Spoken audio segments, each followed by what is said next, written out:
Most budgets fail within 2 weeks, not because people are bad with money, but because most budgeting advice treats your finances like a punishment instead of a plan.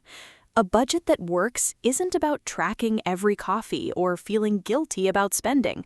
It's about making conscious decisions in advance so your money goes where you actually want it to go, and then not thinking about it. Here's how to build one that you'll actually stick to. The traditional budgeting approach, track every dollar across 30 categories, review weekly, feel bad when you go over, is exhausting. It treats money management like a full-time job and sets most people up to fail the moment real life gets in the way. The other common mistake is being too restrictive from the start, cutting every discretionary expense at once.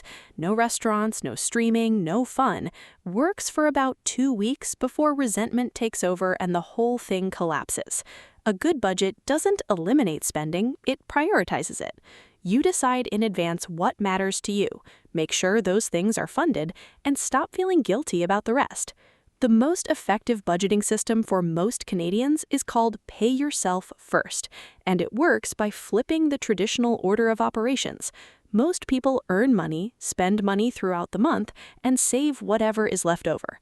The problem is that nothing is ever left over. Spending expands to fill available income almost every time. Pay Yourself First reverses this. On payday, before you spend a single dollar, an automatic transfer moves your savings contribution straight to your TFSA. As mentioned in a previous video, even $100 or $200 per paycheck invested in a low-cost ETF compounds significantly over time.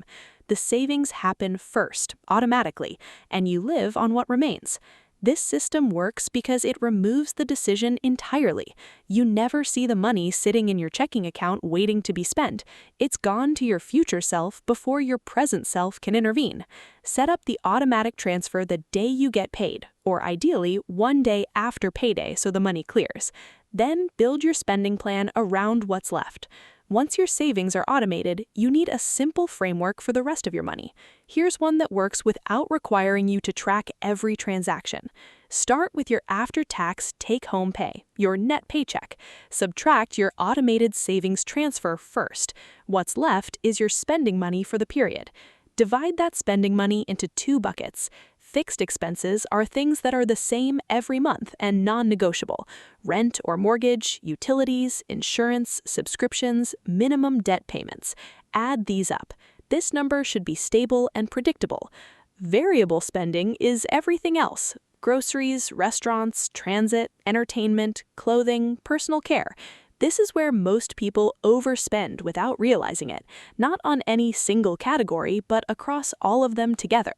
Rather than tracking every variable expense individually, give yourself a single weekly cash allowance for variable spending. When it's gone until next week. This boundary is far easier to maintain than monitoring 15 separate categories and produces the same result. For most Canadians, a monthly review of your bank and credit card statements, not a daily one, is enough to catch spending drift before it becomes a problem.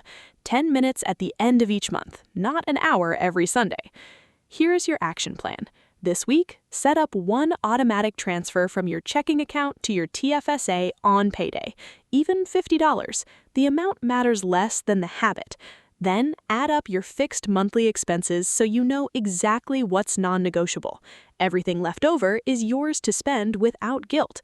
A budget that runs in the background without constant attention is one you actually maintain.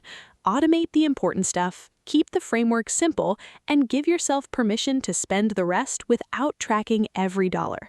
Next week, we're covering one of the most common financial situations Canadians face: buying a car. New versus used, financing versus cash, lease versus own, and the one number most people completely ignore when making this decision. Subscribe, and I'll see you there. See you then.